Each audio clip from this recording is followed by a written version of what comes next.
Bueno, buenos días o buenas tardes o buenas noches a todos y todas los alumnos de la cátedra de la materia de salud de la comunidad. Hoy vamos a hacer la presentación de la siguiente unidad, como les habíamos explicado antes y por la situación de esta nueva modalidad de dictado para que se puedan seguir dictando las materias y la virtualidad. Recuerden que nosotros lo que vamos a intentar hacer es pasarle grabada las clases y algún material que ustedes van a tener que leer. Después la próxima semana vamos a dar un horario de consulta para aclarar, para luego dar las preguntas que son como formato mini parcial que implican, digamos, su aprobación para seguir la cursada y sobre todo seguir en la promoción de la materia. Muchas de estas clases son fusiones de otras, esta no es el caso. Esta unidad tiene que ver con lo que sería el segundo punto del programa y que es atención primaria de la salud, prevención, promoción y también vemos algo sobre niveles de atención que muchas veces se suelen confundir y no son necesariamente lo mismo. Bien. De todas maneras les recordamos que ante cualquier eventualidad, cualquier consulta pueden eh, contactarnos con nosotros. Igualmente les voy a dejar el PowerPoint para que lo puedan escuchar sin mi grabación para estar atentos, pero recuerden que los PowerPoint son una apoyatura para la bibliografía. Ustedes lo que tienen que hacer es leer la bibliografía y apoyarse como guía de lectura un poco el PowerPoint para saber cuáles son los puntos más importantes. Acá comentaremos algo, pero es imprescindible que en esta materia ustedes puedan leer la bibliografía. Bien. Cuando hablamos de APS y con lo que veníamos hablando en la cátedra y lo que decía el profesor Sebastián anteriormente, eh, la APS es una política que se intenta establecer a nivel global desde hace más de 40 años como la forma para tratar de garantizar que la salud pueda ser un derecho y un bien de toda la población. ¿Sí? A partir de ahí la APS, la OMS a través de la APS plantea que es como la estrategia para poder alcanzar esto. Y hay como una mirada muy diferente en cuanto a lo que se entiende por prevención en salud y cómo se entiende la salud como, como un concepto integral. Bien, la prevención no es algo propio de la salud. Esto es un tema que pareciera que están como muy asociados, pero realmente no es un concepto exclusivo. Pero sí es una capacidad exclusivamente humana. Y quiere decir que solamente los humanos tenemos la capacidad de anticiparnos a lo que puede ocurrir y que eso que pueda ocurrir no sea algo deseable y que pueda llegar a provocarnos un daño. Entonces, cuando hablamos de prevención, básicamente es la capacidad que nosotros tenemos de tratar de evitar que algo de lo que pueda ser de un accidente o de una enfermedad no aparezca, o al menos si aparece también poder minimizar los daños que podamos ocurrir. Nosotros estamos dando esto en el contexto de COVID y me parece que todo lo que ustedes pueden ver y pueden leer y todo lo que pueden estar circulando eh, se plantea desde este lugar y podemos entender también cómo el concepto de prevención tiene una importancia absoluta donde hoy por hoy sería la única posibilidad que tenemos para hacer con esto, pero básicamente esto, prevención es evitar sabiendo que algo malo, que algo que pueda resultar dañino ocurra. Bien, eh, aunque también sabemos que estamos muy en la época con Kino, les aseguro, y el resto de la cátedra es testigo de que nosotros nos valemos de Kino y de la genialidad de Kino desde hace bastante tiempo para poder pensar algunas verdades que solamente a través del humor se pueden establecer. Esta generalmente era una pregunta que hacíamos y que servía para romper el hielo. Hoy lo vamos a tener que hacer de forma virtual sobre esta idea, ¿no? de materias anteriores, sobre todo de bioética, por qué es importante prevenir en salud. ¿Ok? creo que también a la luz del COVID les queda algo bastante claro. Sí, les doy como un segundo retórico para que piensen en eso. ¿Por qué es importante prevenir? Básicamente porque la prevención es el único modo eficaz de garantizar eh, el acceso a la salud. ¿Por qué? Eh, Creo que no sé si lo siguen dando, pero antes en bioética se hablaba esto, ¿no? ¿Por qué es necesaria la bioética? Porque los recursos en salud siempre son escasos. No importa cuánto se invierta, no importa qué país, creo que esto ha quedado demostrado, ¿sí? No importa qué país creía que tenía el sistema sanitario más fuerte, más completo o más lucrativo. Siempre, siempre los recursos en salud son escasos, porque en definitiva siempre estamos luchando contra algo. Había siempre una pregunta que también nosotros hacíamos y era, en definitiva, ¿qué es lo que se quiere prevenir en salud? Y es una pregunta que la voy a dejar un poco en suspenso para tratar a ver si ustedes las pueden ir respondiendo a lo largo del presente. Pero básicamente es esto, los costos de otro tipo de acceso a un sistema sanitario son altísimos y el único medio para tratar de garantizar de que esto sea equitativo es a través de la prevención, que sería como el costo menor que puede pagar una sociedad. ¿Sí? Siempre es más barato tratar de evitar que una enfermedad ocurra a tratar de paliar los efectos que eso pueda llegar a tener. Eh, y así es como llegamos a este punto a partir de donde todo nace, que es donde venimos de la unidad anterior, y es como en Almata plantean a la atención primaria de la salud como la estrategia para lograr este leitmotiv que tenía, que era salud para todos en el año 2000. Y la atención primaria básicamente es una asistencia que se pueda brindar, que suele ser de tecnologías básicas, sencillas, que tenga obviamente un fundamento científico y que sobre todo sea aceptado por la comunidad que recibe esto. Se busca que esto esté al alcance de todas las personas que forman esta comunidad y que además obviamente la comunidad lo pueda costear. Y también se puede pensar por etapas. Eh, Básicamente, la APS, como se la conoce, es una sigla que en salud está como súper puesta, de que APS siempre se hace relación a atención primaria a la salud, y implica una serie, como decíamos, de pasos, ¿sí? Que tiene que ver con servicios que se prestan y sobre todo con promoción en salud, prevención, recuperación, faltaría atención también, y entonces incluye todos estos puntos que ven ahora acá, ¿no?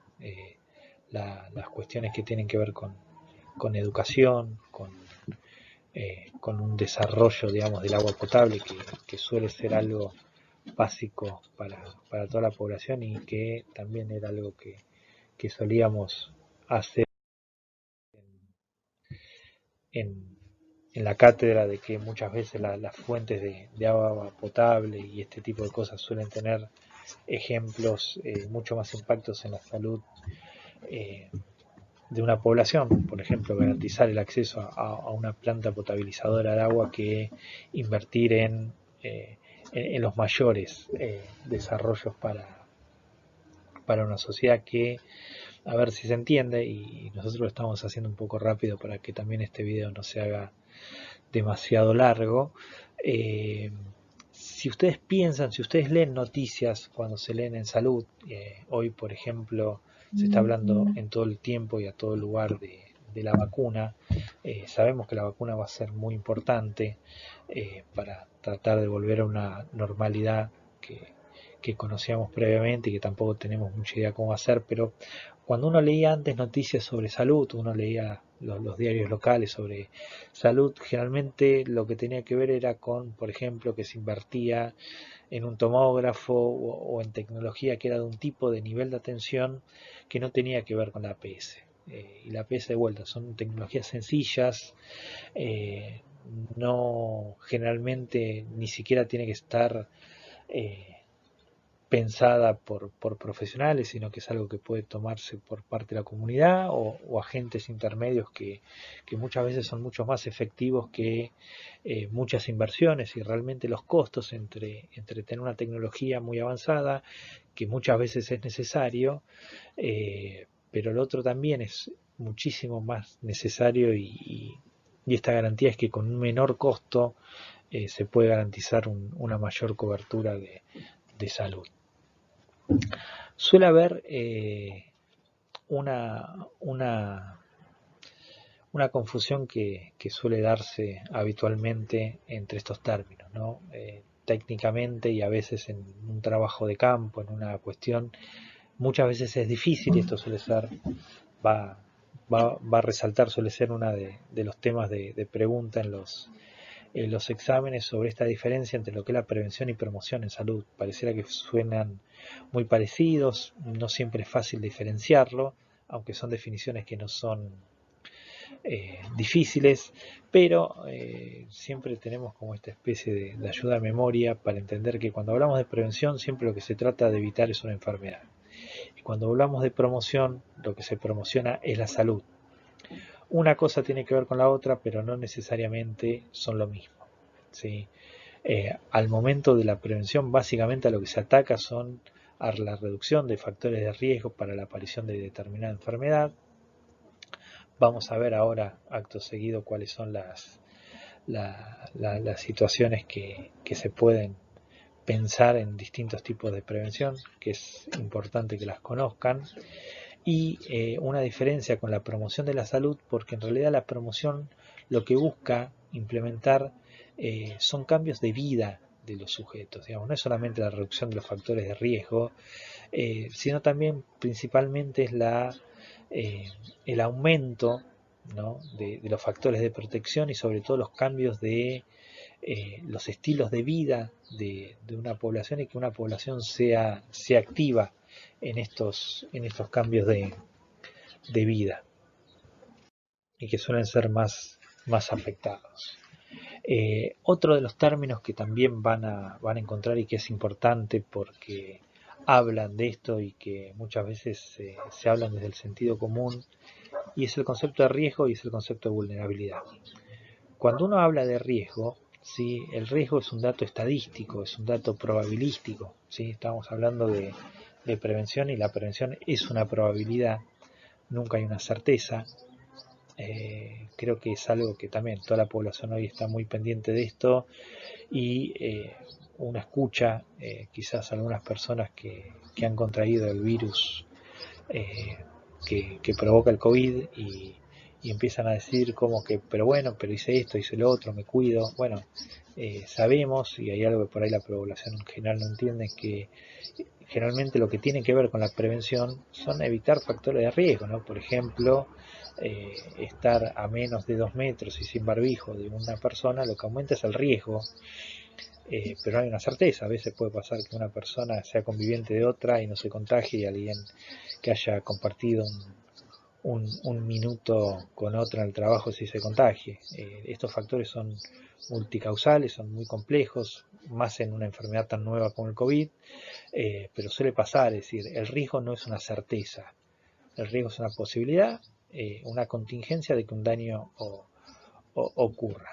¿Sí? Ahora bien, cuando pensamos que en términos de vulnerabilidad, la vulnerabilidad no es el riesgo, pero tiene que ver con el riesgo en el sentido de que aumenta esta capacidad de que un daño ocurra, ¿sí?, o suma determinantes específicos para que un daño ocurra. Podemos volver a pensar en el COVID y esto de que todo el tiempo cuando hay alguna víctima fatal se informa que tenía enfermedades previas y pareciera que eso trajera un poco de alivio a la angustia que provoca esta nueva enfermedad y cómo esta angustia aumenta cuando dicen que no tenía enfermedades previas. Bueno, de vuelta, lo de una serie de enfermedades, una enfermedad previa, una enfermedad que consideran a una persona dentro de un grupo de riesgo, es de una probabilidad estadística. Después hay algo que se da en el caso por caso y que sobre todo la vulnerabilidad lo que plantea es la posibilidad que tiene una persona de poder hacer y poder protegerse de los factores de riesgo, básicamente.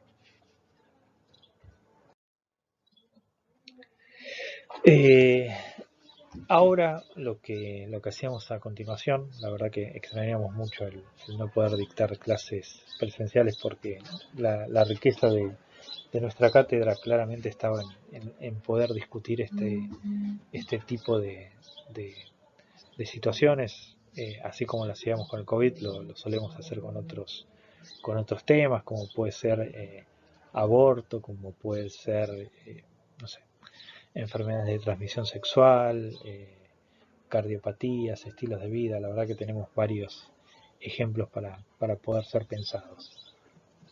Lo que vamos a darles son diferentes clasificaciones de prevención. Estas clasificaciones no son un correlato, es decir, no dependen una de otra, sino que son algunas que eran definiciones un poco más clásicas, si se quieren, y algunas más novedosas. Siempre hay algo que recordamos acá y es que sabemos que nosotros nuestra materia no se caracteriza por tener definiciones complejas o bibliografía, digamos, que uno tenga que memorizar, pero sí, aunque es sencillo, es un lenguaje técnico muy específico y esto suele ser una de las cosas de las que evaluamos, ¿sí? Cuando nosotros hablamos de tipos de prevención, uno no se tiene que saber la definición de memoria, pero tiene que poder diferenciar los tipos de prevención, las características, a qué está dirigido, pero bien, como decíamos, si la prevención es evitar que un daño ocurra, en relación a este daño podemos clasificarla en primaria, secundaria y terciaria. Lo que es la primaria básicamente es evitar, y son los medios que se ponen en juego a la hora de pensar una enfermedad, para que básicamente la enfermedad no aparezca. Sí, siempre que hablamos de prevención primaria, lo que estamos hablando es de todo lo que uno realiza, todo lo que uno establece para tratar de evitar que una enfermedad aparezca. La secundaria es que cuando una enfermedad aparece, ¿sí? Que digamos que no se logró el objetivo de la prevención primaria, sea que esta enfermedad, digamos, no produzca demasiados males. ¿Sí? Y que de alguna manera también lo que se establece es que la duración de esta enfermedad disminuya y, digamos, y que quede en las primeras fases. La terciaria lo que busca, como un ejemplo, es tratar de reducir, cuando ya no se pudo evitar que una enfermedad trayera problemáticas o daños superiores, es que tenga las menores secuelas posibles y que, digamos, reducir sobre todo la mortalidad que una enfermedad puede tener. Esto puede sonar muy abstracto, pero si uno lo piensa en relación a la diabetes, es un buen ejemplo. Por ejemplo, si ustedes les encargaran de hacer un trabajo en un centro de salud, como puede decir que, por ejemplo, se ve que en la comunidad uno de los mayores índices de enfermedades que aparecen suele ser en relación a la de diabetes. Evitar que una persona desarrolle diabetes sería del orden de la prevención primaria, ¿sí? Ejemplos con evitar sedentarismo, tipo de alimentación, reducir la ingesta de grasas y de azúcares, etcétera, que acá, como podemos ver, si lo pensamos, es muy difícil a veces diferenciar lo que es prevención primaria como intervención de intervención, digamos, de promoción. En lo secundario sería, por ejemplo, de que una persona, que ya hay un grupo, que sabemos que es un grupo de riesgo, que haya podido tener, por ejemplo, algún síntoma relacionado con la diabetes, lo que se busca de evitar es, por ejemplo, que con dieta, con ejercicio y que quizás con algún tipo de medicación eh, de, digamos, que baje los niveles de glucosa en sangre de esa persona y tratar de evitar de que, por ejemplo, pase a una fase de insulinodependencia, o si es una persona que tiene que eh, inyectarse insulina, por ejemplo, que aparezcan otro tipo de enfermedades que sean mucho más invalidantes, como por ejemplo, bueno, ustedes sabrán más de esto, pero no sé, por ejemplo, que pueda llegar a algún tipo de problema circulatorio en las piernas que indiquen que deban amputárselas y así sucesivamente. Siempre esta cuestión de lo primario, secundario y terciario se puede pensar para cualquier enfermedad y siempre sucesivo, ¿no? Digamos, podemos partir de una persona que no tiene diabetes hasta una persona que tiene una condición grave de diabetes para tratar de evitar males mayores, porque en realidad siempre que estamos previniéndonos de algo que vamos a tratar de cerrar un poquito más adelante. Bien, lo que le decíamos era por tipo eh, de, de prevención. Estamos hablando a alguien según a lo temporal sería, ¿no? Hay otros niveles de prevención que se pueden pensar, por un lado, a la población que está destinada y a los grados de vulnerabilidad que presentan estas poblaciones. Esto que les traemos, si bien ya tiene algunos años, cuando surgimos en la cátedra era un concepto bastante nuevo, que suele no verse siempre en la bibliografía, pero que es muy importante y que se habla de hoy por hoy de una prevención ambiental o contextual. Seguramente ya han escuchado lo que era prevención primaria, secundaria o terciaria. Este es un concepto bastante nuevo y hay algo que me había olvidado mencionar hasta ahora, es que nunca cuando hablemos de APS, cuando hablamos de prevención o de promoción, es que hay medios adecuados e inadecuados. Es difícil decir si algo está bien o está mal. Sí podemos entender que la prevención está bien o está mal en cuanto a los recursos que se consuman y a la efectividad de eso. ¿Sí? En esos términos, en términos de efectividad, la prevención ambiental, esta que está pensada para, depende del grupo poblacional al que está dirigido y el grado de vulnerabilidad, aparece como una estrategia bastante nueva y que es de una sumatoria de cosas. Cuando hablamos de una sumatoria de cosas es cuestiones que en la comunidad cambian estilos que tienen que ver con la legislación, pero también cambian estilos que tienen que ver de vida, sobre todo estilos que tienen que ver con una situación de consumo. Como toda prevención, como toda estrategia de prevención, lo que busca es reducir los factores de riesgo y favorecer los factores de protección. Suele tener, como les decía, una apoyatura con las leyes y ordenanzas, pero a veces también con cuestiones que tienen que ver con regulaciones del mercado, de publicidad, eh, o hasta a veces buscar obstaculizar el acceso a determinadas sustancias, y suele ser las más eficaces, y no porque una ley produzca que una comunidad